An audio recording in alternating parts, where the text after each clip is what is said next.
Buenas tardes a todos, ¿cómo les va? De vuelta, Alejandro Nico. Hoy vamos a grabar el último video de la bolilla o la temática de resistencia de materiales, la parte 3. Recordamos que en la parte 1 vimos los conceptos de tensión, cuál era la diferencia entre una tensión y una fuerza, eh, los distintos tipos de tensiones, tensiones normales cuando eran perpendiculares a la sección, tangenciales cuando eran paralelos, la unidad, el kilos por centímetro cuadrado, tonelada por metro cuadrado, o la nueva unidad megapascales.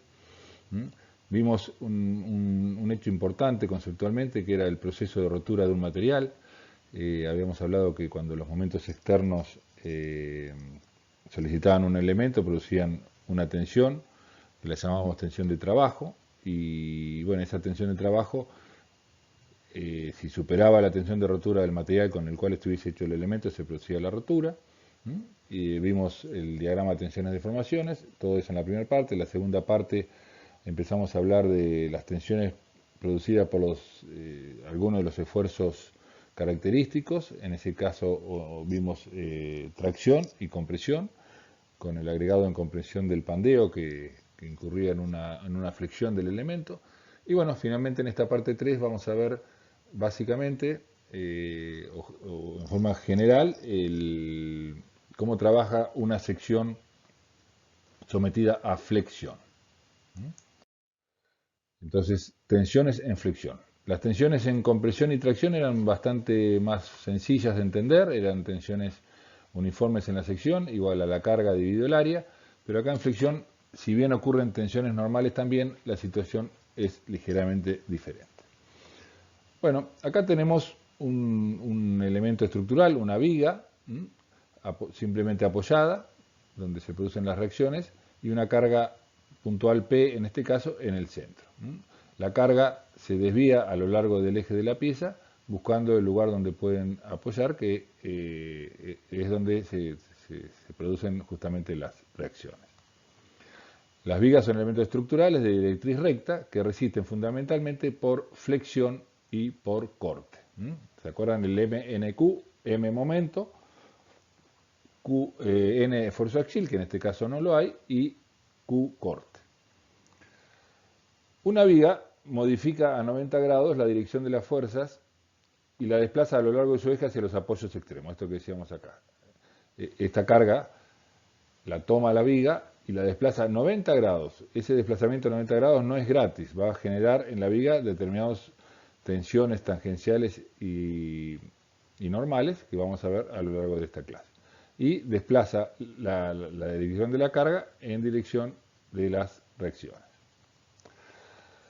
Las fuerzas externas, las cargas, esta carga, y las reacciones, estas reacciones, al no estar en una misma recta de acción, esta es la recta de acción de la fuerza, estas son la recta de acción de las reacciones, producen una rotación en los extremos libres, es decir, que la viga rota, como si fuese un tornillo acá y un tornillo acá, rota, gira, y que generan la curvatura del eje longitudinal. Y por eso se dice que la viga está sometida a flexión, se flexa, se flexiona.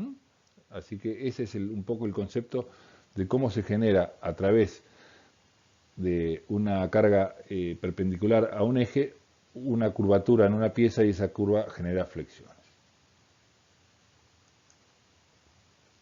Debido a la deformación por flexión, algunas fibras se acortan o comprimen y otras se alargan o traccionan. Lo vamos a ver con más detalle en la filmina siguiente, pero fíjense lo que ocurre. Esta fibra superior se acorta y la fibra inferior se alarga. Entonces la fibra inferior está traccionada, está estirada, y la fibra superior está comprimida, en este caso para este diagrama de momento. Bueno, acá tenemos lo mismo anterior, pero un poquito más detallado. Acá lo que tenemos es una viga, simplemente apoyada en ambos extremos, con una carga uniformemente distribuida todo a lo largo de la viga. Esto ustedes ya lo han visto. Y vamos a hacer la siguiente suposición. Vamos a marcar con una tiza, antes de la carga, antes de que se cargue la viga, vamos a marcar estas dos líneas. Y esto va a generar un largo L1 en la fibra superior, L0 en la fibra media y L2 en la fibra inferior. En este caso, hasta que actúe la carga, estas tres longitudes son iguales. Si quieren poner un número, pongámosle 4 centímetros. 4 centímetros arriba, en el medio y abajo. Cuando actúa la carga, la viga se flexa por el procedimiento que vimos en la diapositiva anterior, y la fibra superior se acorta y la fibra inferior se alarga. Y la del medio queda lo mismo, es lo que estoy poniendo acá. La L1', en lugar de medir 4, va a medir 3, por ejemplo, mide menos que en su origen, 3 es menor que 4, hay un achicamiento.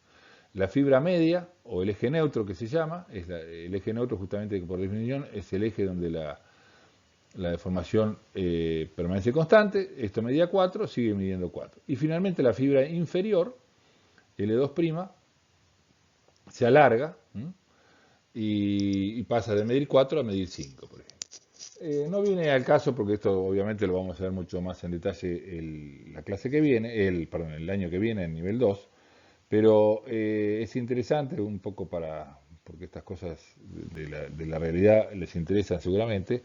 El hecho de que ustedes han escuchado hablar del hormigón armado, por supuesto, lo han visto, intuyen qué es, pero tal vez no sepan por qué el hormigón lleva hierro y qué función cumple el hierro en el hormigón.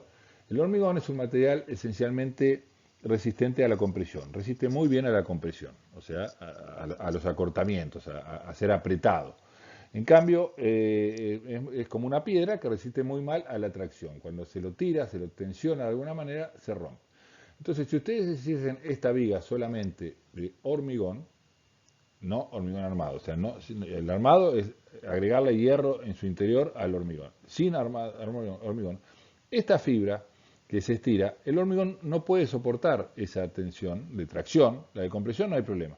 Y la fibra se rompe, se corta conceptualmente y textualmente, literalmente se corta. Ese corte se va propagando y la viga termina rompiendo. O sea, no se puede hacer una viga sometida a flexión solo de hormigón. ¿Qué pasa? Se pone en la fibra inferior, en toda la parte de abajo en este caso, la armadura en una cantidad necesaria para soportar los esfuerzos, que lo vamos a ver justamente el año que viene, y de esa manera nace el hormigón armado. Para poder, o sea, nosotros qué es lo que estamos tratando de mostrarles a ustedes. Estamos bien tratando de ver de qué manera se va a dimensionar una viga. Es decir, esa viga que yo indiqué en la filmina anterior, hay que darle una forma. Una forma es cuánto le doy de alto a la sección, cuánto le doy de ancho. Esa cantidad de material que yo voy a poner es la necesaria para que las tensiones de trabajo, no superen a las tensiones admisibles del material con el cual esté hecho, sea hierro, sea hormigón, sea madera, lo que sea. Entonces tengo necesidad de conocer cuál es el valor de la tensión de trabajo. En el caso de la compresión pura que vimos la clase pasada o de la tracción pura, la tensión de trabajo se calculaba muy fácil, P carga dividido el área total de la sección. Acá en flexión no se puede hacer eso porque acá hay fibras que están comprimidas, fibras que están traccionadas, fibras que no están tensionadas directamente. Entonces hay que ver cómo se puede calcular el valor de la tensión máxima que ocurre en una viga sometida a flexión. ¿Para qué? Para poder compararla con la tensión de rotura o admisible del material y así dimensionar. Entonces vamos a ver para eso cómo son las deformaciones en una sección de material sometido a flexión. Esto es la viga de la figura anterior, un corte transversal. Un corte transversal a la vez la cortamos al medio para ver qué hay adentro. ¿Vieron cuando uno corta una manzana para ver cómo está adentro? Bueno, acá cortamos la viga que está en una situación atípica, está flexionándose, por eso tiene un momento flector. Esta forma parte de una viga que tiene un apoyo acá y otro apoyo acá. Bien, ese momento produce, como lo intuimos o lo vimos en las filminas anteriores, compresiones en la parte superior. Compresión es una deformación. Se acortó, ¿se acuerdan? De 4 a 3 centímetros. Se acortó 1 centímetro. A medida que nos vamos hacia el centro de la sección, también habíamos visto, intuitivamente incluso, que la deformación era nula. Entonces, este es un diagrama de deformaciones. ¿Se acuerdan? La letra epsilon es deformación. Este es el eje de referencia. Acá vale 0. Quiere decir que la deformación acá, en esta fibra, vale 0. En esta fibra vale E1. entonces, para llegar de E1 a 0, se va achicando proporcionalmente. E1, E2, E3, 0. Cambia de signo, cambia respecto al eje de referencia, pasa de ser negativo que era acá, compresión, pasa a ser tracción. ¿Y dónde se produce la máxima tracción? En la fibra inferior, que es ahí donde se pone la armadura en el caso de hormigón armado, en la fibra inferior. Yo estoy hablando de deformaciones. Acá cuando se formó, se alargó más 1 centímetro. Acá se acortó menos 1 centímetro. Bueno, pero nosotros lo que necesitamos saber, como les dije en la introducción de esta diapositiva en particular, necesitamos saber la tensión. La deformación está muy bien, está muy lindo, es tangible, es visible, estoy hablando de cosas que se ven. Siempre me gusta arrancar esta explicación con esto. He visto clases donde otros docentes van derecho a la tensión y bueno, y créanselo. Yo la tensión reconozco que es una cosa intangible, no se ve, entonces me gusta más empezar a hablar de las cosas que uno ve. En este caso son las deformaciones, pero necesito saber las tensiones. ¿Cómo hago para pasar de las deformaciones a las tensiones? Con la ayuda del diagrama tensiones, deformaciones que vimos en la primera diapositiva. ¿Se acuerdan ese ensayo donde íbamos cargando, en ese caso era un pedazo de una barra de hierro o una probeta de hormigón, la íbamos cargando con distintas tensiones y íbamos midiendo con un compresómetro o un micrómetro en aquel momento, en aquel caso, las deformaciones y veíamos cómo eran las deformaciones para cada una de las tensiones. Este diagrama es propio de cada material. El acero tiene un diagrama con una recta bastante empinada porque tiene un módulo de elasticidad muy importante. ¿Se acuerdan que la pendiente de esta recta es el módulo de elasticidad del material? La goma estará acá por acá abajo, muy poca pendiente porque con poca tensión la deformación es muy grande. Entonces, poca tensión quiere decir poquito de esto y gran tensión significa que me voy para acá. Y bueno, la madera está por acá, el hormigón está por acá y el hierro está por acá. Esto depende de la armadura. Bueno, si yo ahora a esta deformación E1 que dije que era 1 centímetro, me vengo acá con 1 centímetro, veo con el material con el cual estoy trabajando, tengo una tensión de 500, quiere decir, en este caso hice un ejemplo, por supuesto, no se queden con el que siempre va a ser así, esto por supuesto depende del material. Entonces, si para 1 centímetro tengo 500 kilos, puedo transformar este diagrama de tensiones en un diagrama de deformaciones de esta manera, sabiendo que la tensión es el módulo de elasticidad del material por la deformación, o lo que es lo mismo lo que estamos acá. Esto que vale 1, acá le pongo 500. Cuando acá me venga, esto va a valer menos que 1, va a valer ¿cuánto?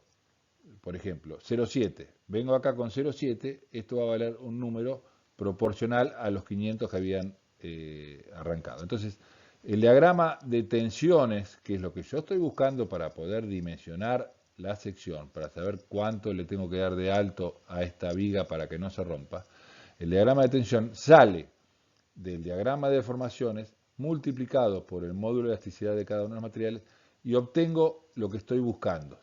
Todavía no llegué al final, pero obtengo lo que estoy buscando, que es la tensión en función del momento actuante a partir de la deformación. Bien, a mí esto es lo mismo, el momento flector, la tensión, es el mismo dibujito anterior. Acá tengo el diagrama, ahora tengo el diagrama ya de tensiones. Acá está el eje neutro. ¿Y cuál es la máxima tensión de todas las que está dando vuelta por acá?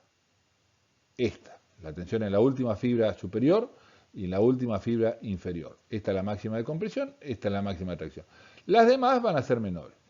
Cuando el material o la viga rompa, ¿por dónde va a romper? Por acá, en la última fibra, la más traccionada o la más comprimida de acuerdo al material que tengamos. Entonces a mí lo que más me va a interesar es saber cuánto vale esta máxima tensión de acuerdo al momento que yo tenga y a la forma de la sección.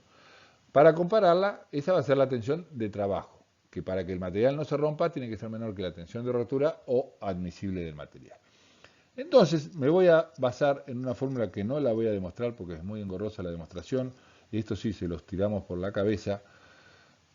Con esta frasecita se demuestra que el valor de la tensión a una distancia I del eje neutro valdrá. Y es esto.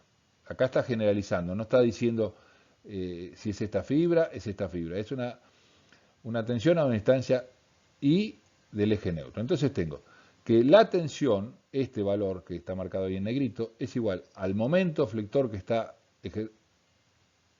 actuando sobre la viga por la distancia que hay al eje neutro dividido J, que J, ustedes ya tal vez todavía no estén familiarizados con los términos, pero J es el momento de inercia de la sección. Fíjense, el momento es dato, el J, el momento de inercia de la sección también es dato, o sea, es dato si yo propongo la sección, después vamos a ver cómo se hace todo, pero al principio supongamos que es dato. Y entonces, a medida que yo aumento, me voy para arriba 10 centímetros, hago la cuenta, tengo esto. Si yo hago 20 centímetros, supongamos, esto se duplica, entonces tengo una tensión mayor. Entonces, esta fórmula es totalmente razonada o razonable o de acuerdo a lo que vemos acá. En el eje neutro I vale 0, la tensión vale 0. ¿Y dónde vale máximo la tensión? ¿A qué distancia del eje neutro? A esta que yo marqué acá. H en nuestra materia significa altura. Ya sé, por supuesto, y ninguno se ría de los que está del otro lado escuchando esto, que la altura no va con H, pero quién sabe por qué misterio de la ciencia o qué origen en otro idioma tiene, H es la altura total, desde la parte de arriba a la parte de abajo. Supongamos que esto sea un tirante de 40 centímetros de alto.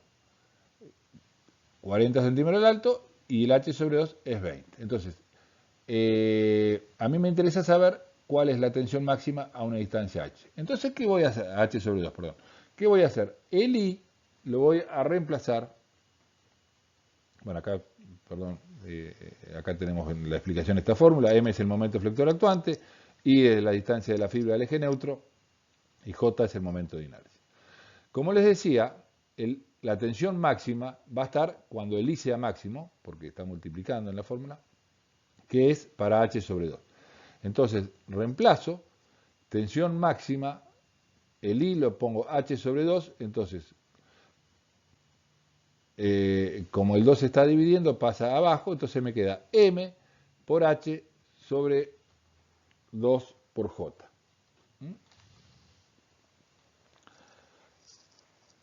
Y ahí tengo de esa manera calculada la tensión máxima. Entonces, a estas tres cosillas, H, número 2 por supuesto, y el J, son todas propiedades geométricas de la sección. J es el momento de inercia, ustedes ya han visto propiedades geométricas de las secciones en clases anteriores de este nivel. H es la altura del elemento y 2 es un número. Así que aparece un nuevo, todo esto lo voy a agrupar en un nuevo parámetro geométrico que se indica con la letra W y es el módulo resistente que tiene una unidad de centímetro a la cuarta y también es una característica geométrica de la sección. Me equivoqué, recién dije centímetro a la cuarta y centímetro al cubo. ¿De dónde sale centímetro al cubo? Perdón. J tiene unidad de centímetro a la cuarta o unidad de longitud a la cuarta. Dividido algo que tiene unidad de longitud solo, 4 menos 1, 3 centímetros al cubo. Esta W es otro parámetro geométrico. Si ustedes tienen una sección rectangular, le pueden calcular el área, B por H. Le pueden calcular el momento de inercia, B por H cubo sobre 12. Y le pueden calcular el módulo resistente, B por H cuadrado sobre 6. El 12 del momento de inercia se transforma en 6 por el 2 que está dividiendo. Entonces, de esa manera, vamos a tener que la tensión máxima, esta que está acá, es igual a M dividido W, porque W es 2J sobre H. 2J sobre H. Entonces, sigma máximo es igual a M sobre W.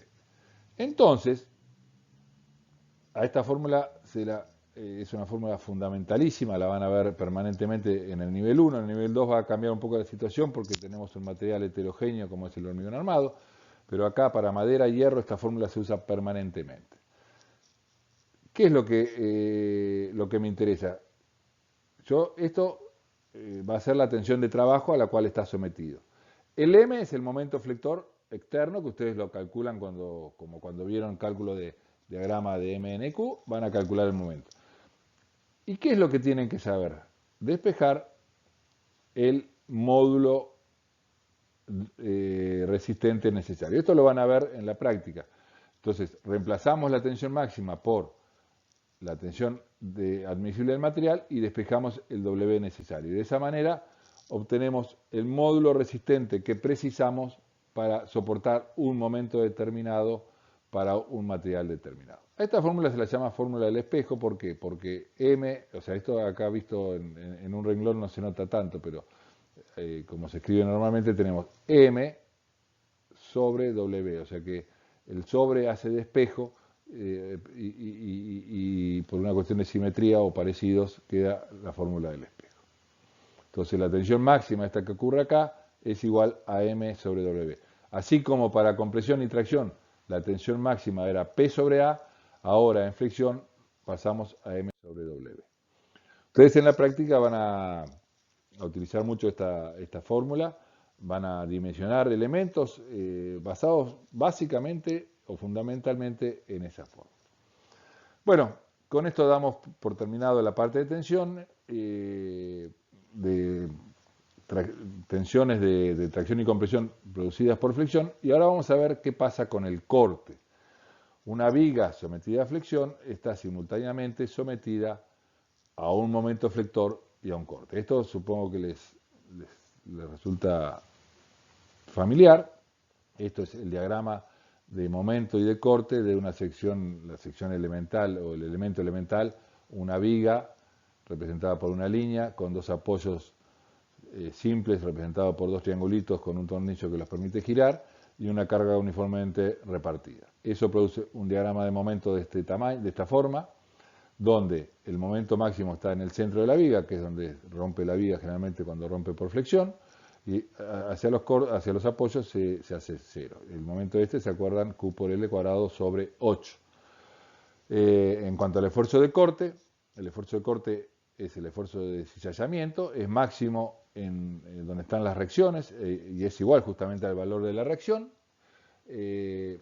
Sube, después a medida que empiezan a ver las carguitas chiquitas o uniformes hacia abajo, empieza a compensarse esa subida primera, pasa por 0 en el centro, donde el momento es máximo, justamente es una propiedad que el corte es 0, donde el momento es máximo, se invierte en su signo y pasa en el final, retoma, vuelve al 0 en el otro apoyo.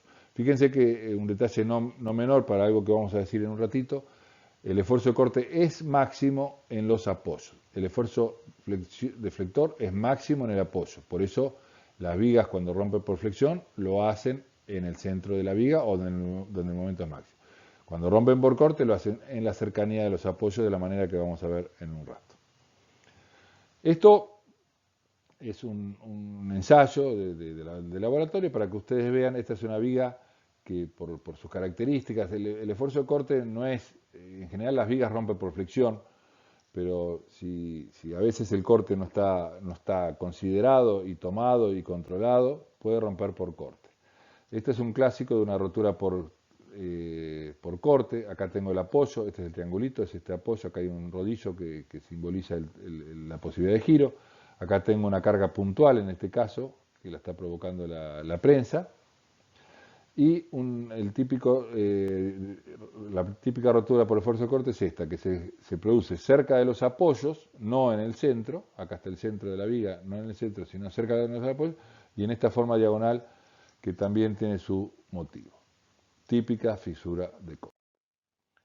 Para entender un poco cómo trabaja y cómo rompe el corte, es necesario o conviene, mejor dicho, analizar la viga como si fuese un pedazo de distintos elementos. Y ahora me van a entender.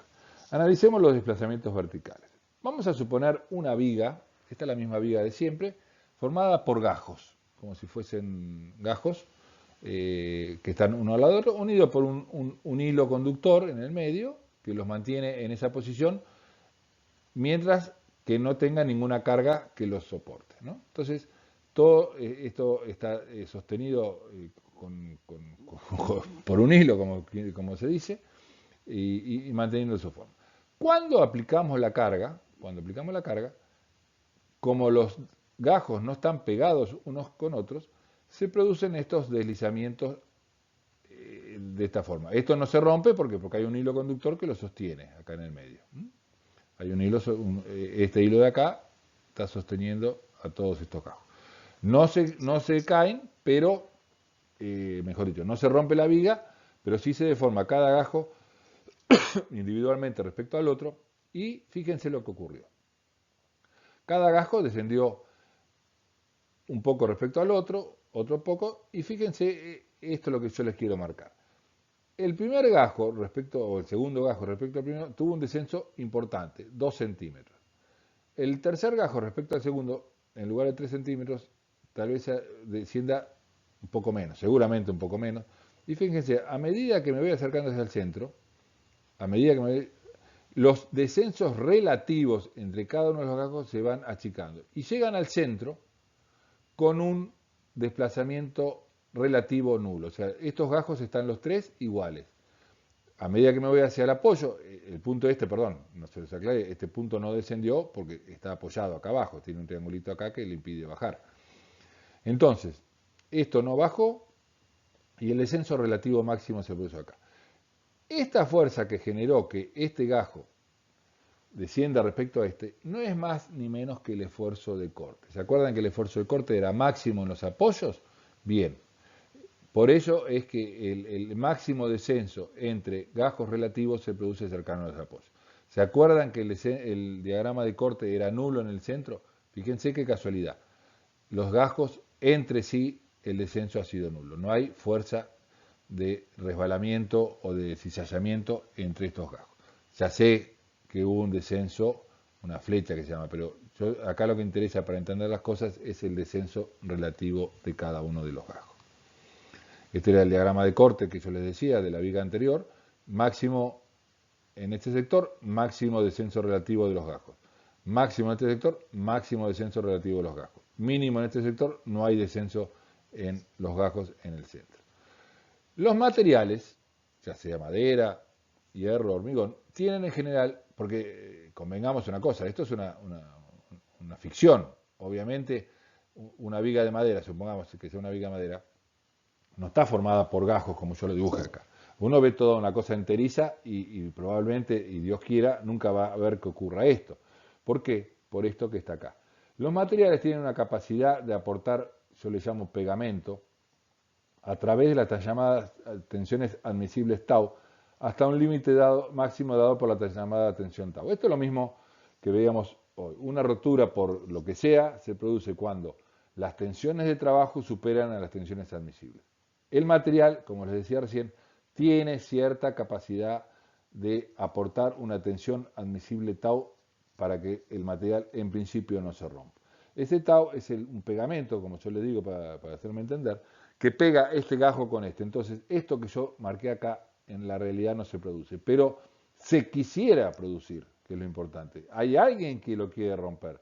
En principio no se rompe porque el material ofrece resistencia a través de la tensión tau tangencial.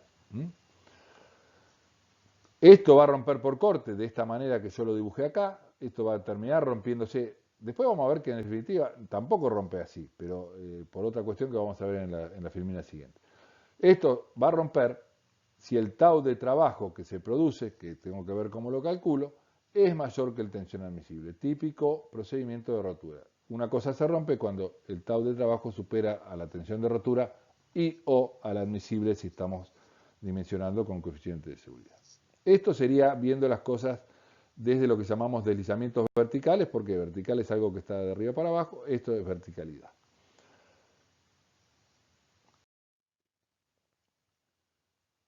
Las tensiones de corte en una sección, ahora esto que hablábamos hoy, que decíamos que acá entre gajo y gajo hay una tensión, un Q que quiere cortarlo y quiere cortar el gajo, esa tensión Q produce tensiones que son normales? No, son también paralelas a la sección de cizallamiento y en principio, así como habíamos dicho que una tensión normal en compresión era C sobre A o T sobre A si era de tracción, en el caso del esfuerzo de corte las cosas se complican un poco, porque el diagrama de tensiones en una sección rectangular como esta tiene una forma así parabólica, que no tiene nada que ver con la parábola del diagrama de momento para carga uniformemente repartida. Esto estoy hablando de la sección, no de la viga en su largo, sino dentro del 3 por 6 centímetros que puede tener esto.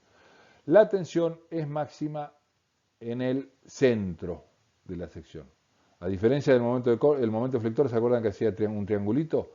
Máximo en las fibras superiores y en las fibras inferiores. Bueno, acá no, el esfuerzo de corte es máximo en el centro y mínimo en los bordes. Es al revés del famoso triángulo del M sobre W. Pero nosotros, para simplificar, en lugar de tomar esta parábola, vamos a tomar un valor promedio. El valor máximo vale 1,5 de corte sobre A y tomamos un valor promedio de Q sobre A. Y simplificamos y decimos que todas las fibras de esta sección están sometidos a un tau de trabajo igual a Q sobre A. Q dividido A. Q sobre A. El área es el área total de la sección. Y vamos a tomar esta simplificación para poder calcular el tau de trabajo. Analicemos ahora las cuestiones, en lugar de, hoy remarcaba como deslizamientos verticales, como deslizamientos horizontales.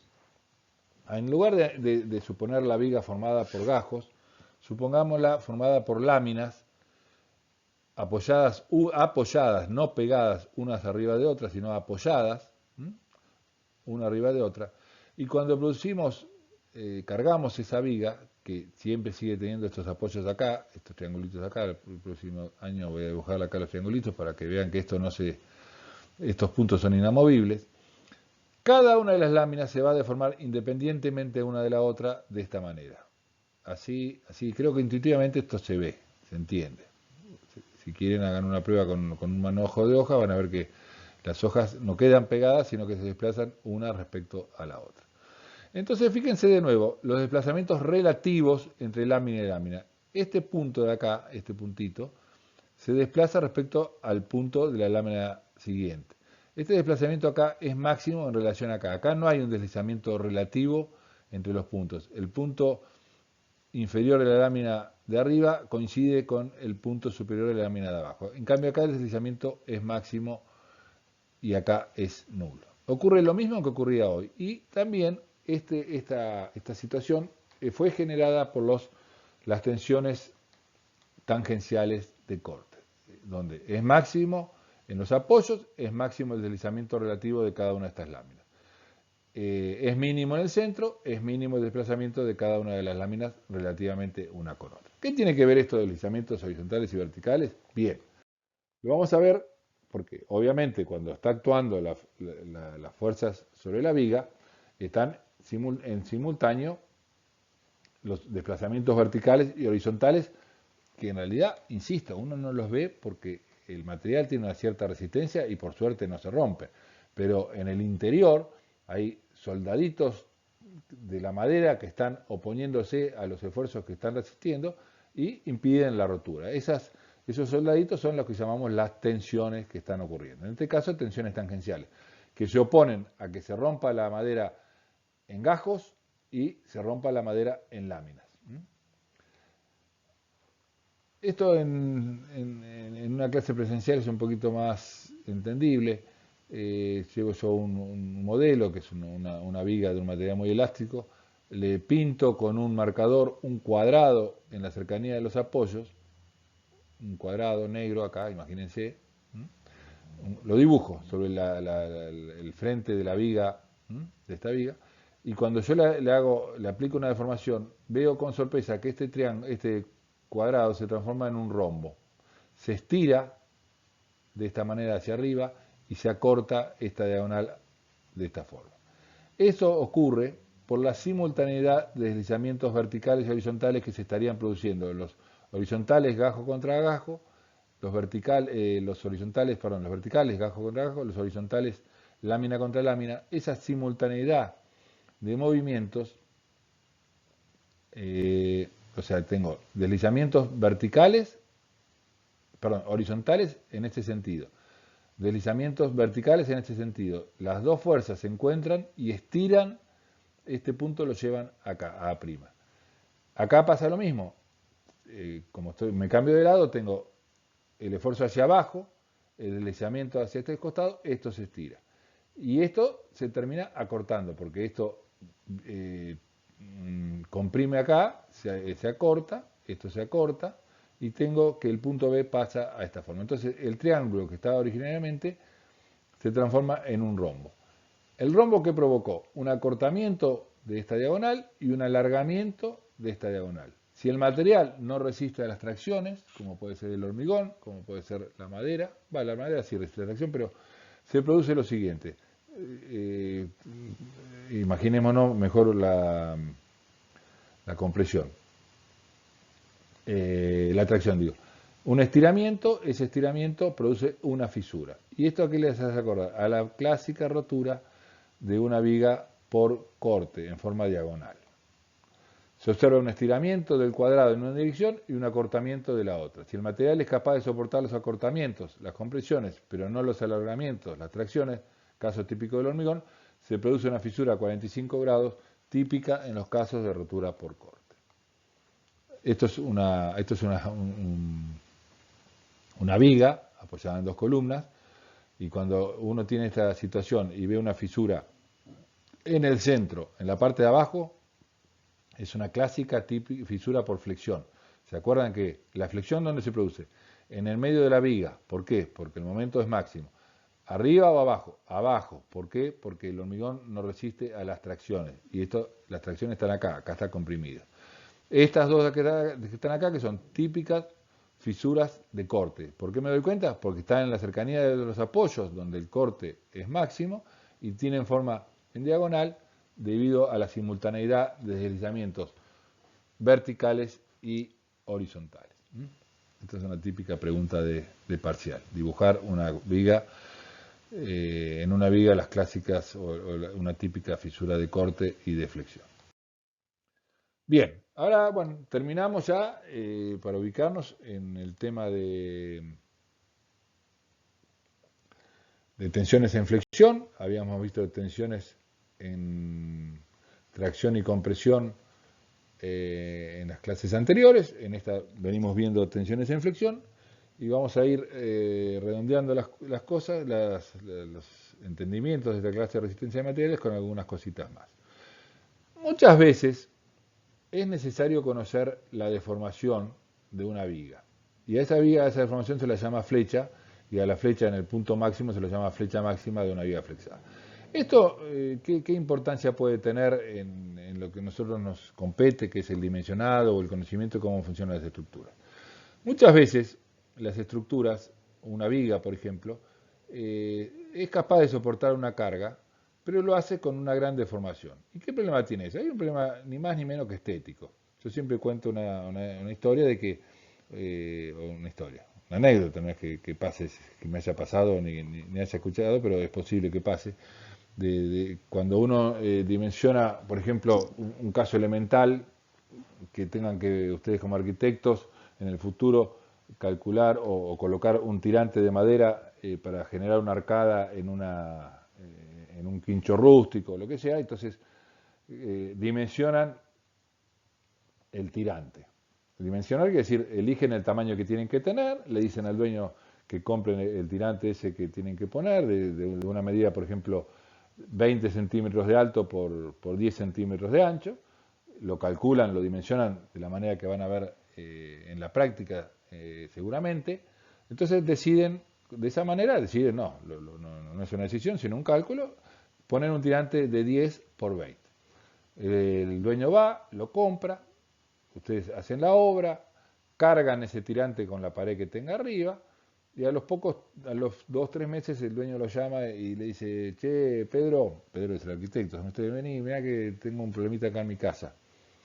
¿Qué pasó? Bueno, vení a verlo, después te Después te muestro. ¿Y qué es lo que pasó? No, fíjate, está deformado.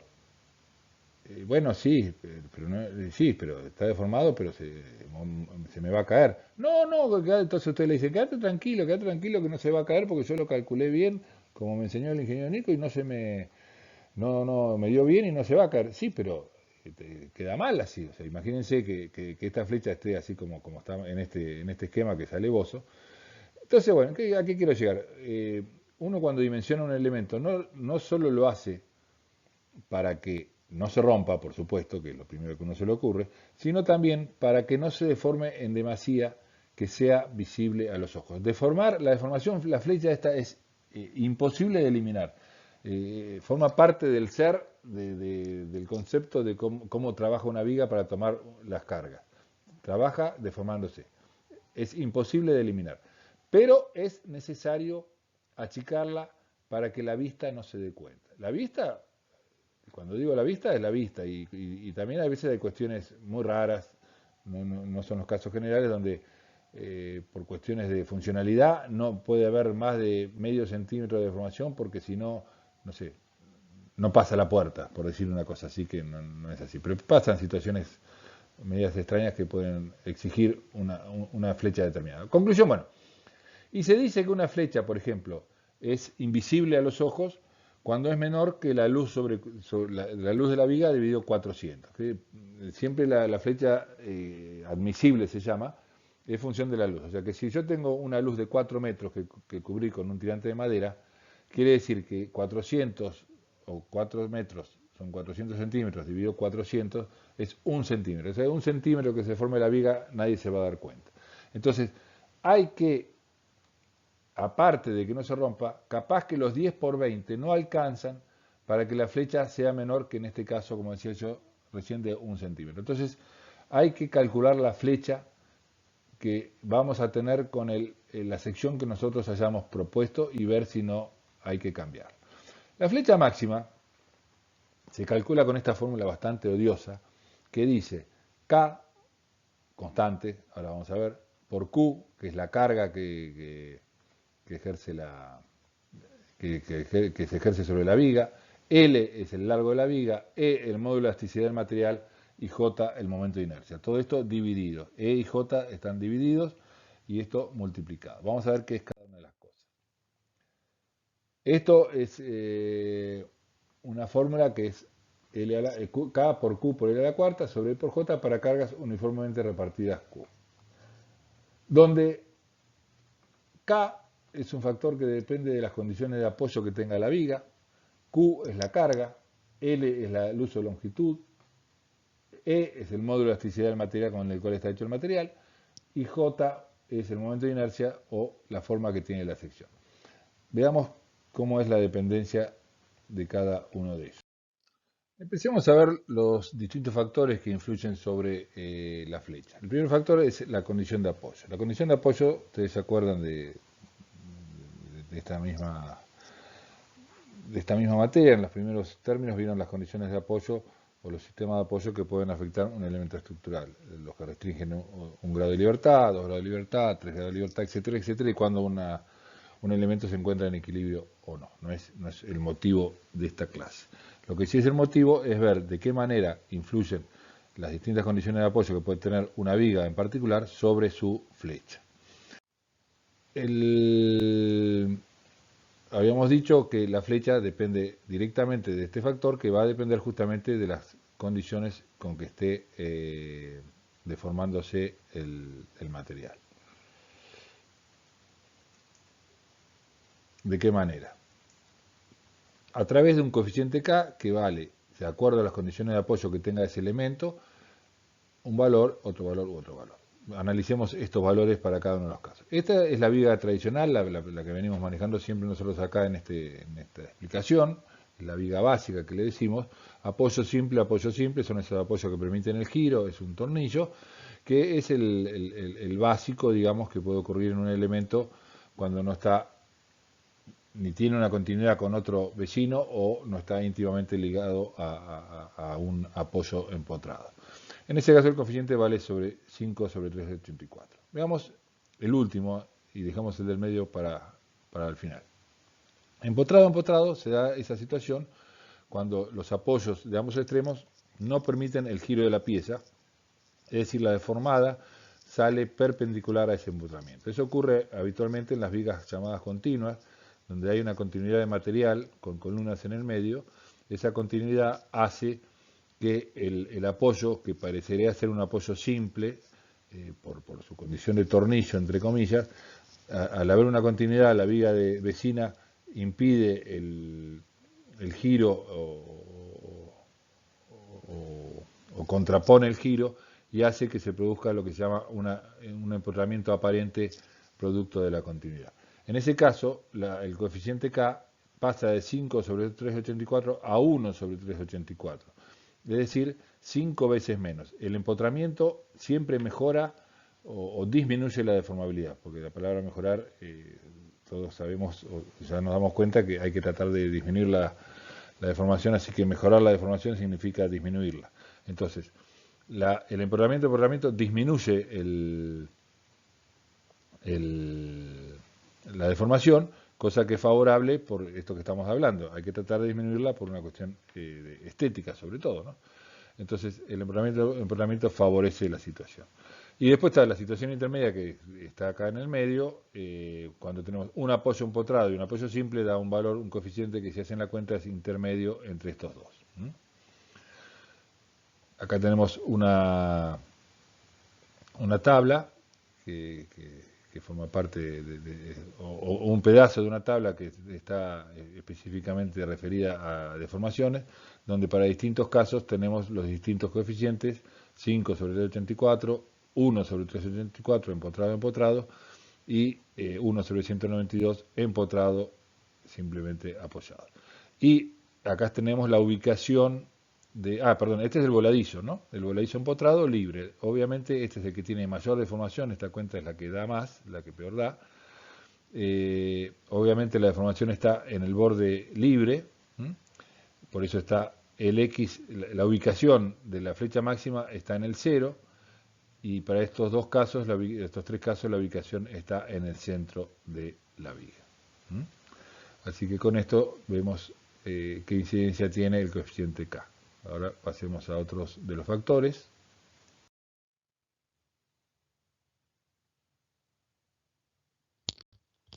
Longitud. ¿De qué forma influye la longitud? Fíjense, la longitud está elevada a la cuarta. O sea que la longitud es el factor dentro de todos los que influye sobre la flecha, el factor de más importancia. ¿Por qué? Porque está elevado a la cuarta. Fíjense, vamos a ver un ejemplo numérico. La luz de la viga es el factor más importante del valor de la flecha, ya que está elevado a la cuarta. Ejemplo, ¿cuál es la variación de la flecha máxima de una viga que pasa de tener 2 a 4 metros? ¿Cuánto aumentó de longitud? El doble. O sea, uno podría decir, bueno, entonces la flecha va a aumentar el doble. O sea, pero no es así. Fíjense. La flecha para 2 metros es K por Q por 2 a la cuarta. 2 a la cuarta es 2 por 2, 4 por 2, 8 por 2, 16. 16 veces este factor que por ahora lo dejamos igual porque estamos viendo la dependencia de la luz. Para 4 metros sería 4 a la cuarta y 4 a la cuarta es 256. Si yo ahora divido 256 dividido 16, 256 dividido 16 da 64 veces. Es decir, que si yo paso de 2 a 4 metros, la luz de la flecha, perdón, de la viga me aumenta 64 veces. Si valía 1, va a empezar a valer 64. Así que fíjense la importancia que tiene la luz en el valor de la flecha. Es el factor más importante. Q, que es la carga, también a mayor carga, mayor flecha. A peor condición de borde o mayor K, mayor flecha. A mayor luz, a la cuarta, mayor flecha.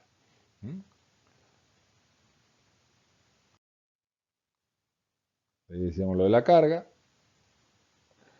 Cuando la carga es uniformemente repartida, el L está elevado a la cuarta. Cuando la carga es puntual, el L está elevado al cubo. Después, por supuesto, también depende de factores K que son diferentes para si la carga es uniformemente repartida o si es puntual, y también depende, por supuesto, del modo de elasticidad y del momento de inercia de la sección. El material. ¿De qué manera depende? El material depende a través de su módulo de elasticidad. Cuanto más elástico es el material, recuerde que el módulo de elasticidad E se mueve en sentido contrario a lo que su nombre dice, es decir, cuanto más elástico es el material, menor es el módulo de elasticidad. Si este número es menor, la flecha, como está dividiendo, la flecha es mayor. Entonces, cuanto más elástico es el material, menor módulo de elasticidad, mayor es la flecha máxima, cosa que es razonable. O sea, lo primero que uno entiende de la palabra elasticidad es algo que se deforma o se flexiona mucho o lo que sea que ustedes quieran llamar a la deformación. Entonces, a mayor módulo de elasticidad, menos elástico es el material, menor es la flecha máxima. Acá tenemos los valores del módulo de elasticidad para los tres materiales que vamos a manejar a lo largo del curso, los distintos niveles del taller. El acero es el material menos elástico, 2.100.000. El hormigón bastante más elástico que el hormigón, 300.000 en kilos por centímetro cuadrado, y la madera 80.000. Por supuesto que el hormigón depende de la calidad del hormigón, los hormigones más resistentes tienen mayor módulo de elasticidad, y la madera depende del tipo de madera también. Hormigones más duras son menos elásticas, hormigones, maderas más blandas son más elásticas. Forma de la sección, el momento de inercia. Eso también, o sea, uno nos damos cuenta. Antes de seguir adelante, imagínense ustedes un tablón de madera. Un tablón de madera es un pedazo largo de madera que tiene una forma rectangular, un tirante. ¿Ustedes cómo pondrían el tirante de madera? Fíjense si tienen oportunidad en sus casas, en algún techo a la vista de machimbre, donde están los tirantes. ¿El tirante está puesto parado o acostado? Digamos, parado quiere decir con el lado corto abajo y el lado largo hacia arriba. ¿Parado o acostado? Todos nos damos cuenta o imaginamos que lo vamos a poner parado y que es la mejor manera que lo pongamos. Es cierto, totalmente cierto, y es así.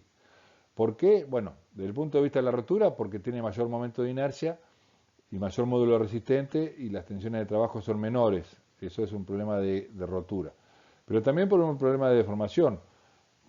Si ustedes lo ponen parado, el momento de inercia va a ser mucho mayor que si lo ponen acostado. El momento de inercia depende de qué eje tomen como referencia. Si ustedes toman de eje referencia del eje horizontal, el eje chico, mejor dicho, el momento de inercia es grande. Y si toman lo ponen acostado, el momento de inercia es chico. Entonces la deformación es mucho más grande. A mayor momento de inercia, menor es la flecha máxima porque está dividiendo. A mayor momento de inercia, menor flecha. Este es un clásico de una losa, digamos, no una viga, pero a los efectos de lo mismo, si ustedes ponen un pedazo de cartón, se deforma grandemente. Un pedazo de cartón tiene muy poca inercia, entonces se deforma mucho. En cambio, si a ese mismo cartón le dan una forma sinusoidal o trapezoidal, le dan forma que, como se dice en la jerga, adquiere un cierto momento de inercia que le permite disminuir la flecha muchísimo. Bueno, finalmente como resumen de la clase, o mejor dicho de este tema de las flechas, acá tenemos los distintos valores que dan las tablas para distintas situaciones de apoyo, esto ya la vimos. Estos son para cargas puntuales, donde por supuesto ya no depende 5 sobre 384, sino de cargas P. Y bueno, acá con las cargas uniformemente repartidas, hay una ventajita respecto a dónde está la flecha máxima. En general la flecha máxima está en el centro de la viga. Acá no necesariamente. esto puede no ser cierto en este caso, pero en general está en el centro de la viga, no en el voladizo, por supuesto en el voladizo está en la punta del voladizo, donde vuela el balcón, como quien dice. En cambio, en general, para las cargas puntuales, la deformación máxima está en coincidencia con la ubicación de la carga. Si la carga está de un costado, ahí se va a producir la deformación máxima, y no en el centro. Así que bueno, acá están dadas unas fórmulas bastante más complejas para calcular la máxima flecha en función de cargas puntuales. Siempre dependen, fíjense, del momento de inercia, del módulo de elasticidad, de la carga y de la luz. Veamos, ya para ir terminando, esfuerzos simultáneos, flexión compuesta. Hasta ahora veníamos relativamente tranquilos, habíamos visto tracción por un lado, compresión por otro, flexión por otro. Pero hay veces y situaciones no muy generales, pero sí habituales, o posibles, mejor dicho, de que actúen los esfuerzos en simultaneidad. Por ejemplo, acá tenemos un caso concreto, un tanque de agua que tiene, en principio, está sometido la columna esta a una fuerza de compresión pura, pero a raíz del viento que puede tirarlo para un lado o para otro, está sometido a un volcamiento, a un volcar. Acá está empotrado, acá abajo, y esto quiere caerse.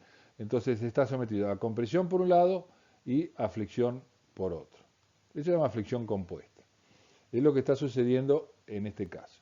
Tengo una sección sometida a un momento flector y en este caso a una tracción, porque la fuerza esta sale de la sección, está traccionando. Esto es flexotracción. Si la fuerza estuviese comprimiendo sería flexocompresión. Cualquiera de los dos casos se llama flexión compuesta. Debido al momento flector, el diagrama tiene esta forma. ¿Se acuerdan? Fibras comprimidas arriba, fibras, en este caso, sí, fibras comprimidas arriba, fibras traccionadas abajo.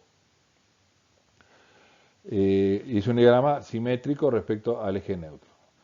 Debido a la tracción tenemos un diagrama uniforme, todas las fibras, debido a la tracción pura, digamos, están a esta tracción pura, están todas traccionándose parejitas n sobre a. Y entonces si sumamos cada una de las cosas tenemos menos, esto era negativo porque comprime, esto estira, tracción, da un resultado que depende de la magnitud entre esto y esto, pero en principio esto era mayor que esto, así que queda algo de compresión, pero un pedazo. Y acá en la fibra inferior se suman, esto más esto da este resultado, m sobre w más n sobre a. Acá era menos m sobre w más n sobre a. Recuerden que el más se le asigna a las tracciones y el menos a las compresiones.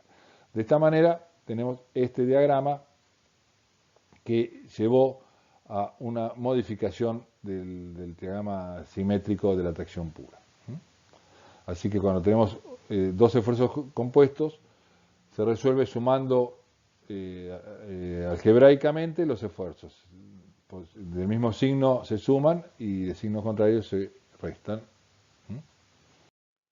Acá, ahora sí, para terminar la última diapositiva, vamos a hacer un resumen de todo lo que vimos a lo largo de estas 3 clases respecto a la forma de los diagramas de tensiones. Si yo tengo un esfuerzo axial N, que puede ser de tracción o compresión, el tipo de tensión que provoca es una tensión normal. El diagrama de las tensiones en esa sección comprimida o traccionada es uniforme, vale lo mismo para cada una de las fibras, esto es lo que vale, lo mismo para cada una de las fibras, acá me faltó la letra sigma, y el sigma máximo es igual a P sobre a la carga dividido el área.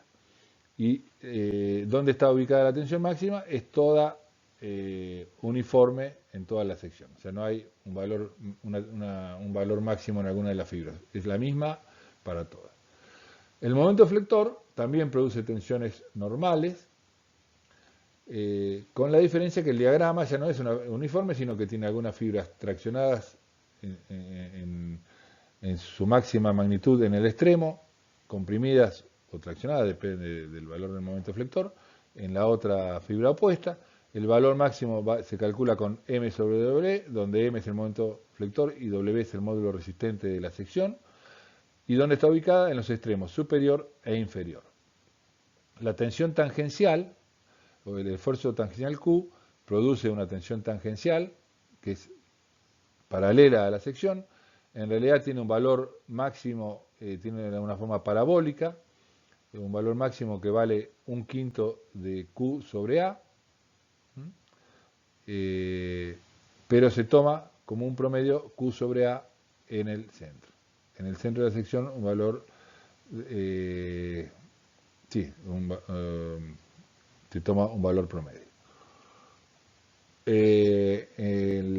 Bueno, y finalmente la flexión compuesta, un momento flector más un n, las tensiones también son normales y los valores van a ser, va a haber un valor máximo cuando donde estén ubicadas las dos tensiones del mismo signo y un valor mínimo donde se opongan una tracción y una compresión. Máxima en un extremo y mínimo en el opuesto según los signos de cada esfuerzo. Bueno, y ahora sí, con esto damos por terminada la clase. Casi una hora tenemos en esta tercera clase, disculpen lo largo, pero bueno, son cosas que naturalmente ocurren para poder ser lo más claro posible. Nos vemos en la próxima, gracias.